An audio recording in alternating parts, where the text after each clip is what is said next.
Si Jerry Diaz sa nakatira sa Batya, Bukal, Bulacan.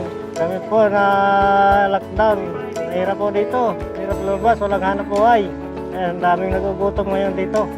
Hindi makapagmasada, hindi makapunta sa trabaho. Maraming salamat. Yung Grisbang, saldi ko. Kahit malayo, narating mo kami.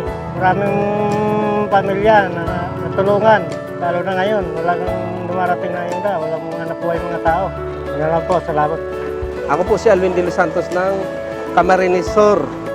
Maraming salamat po kay Congressman Saldi sa Bicol Region at nakaabot igdiyo sa Bulacan yung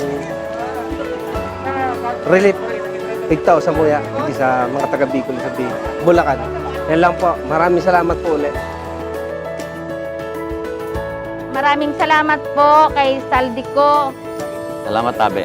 Dakulang salamat po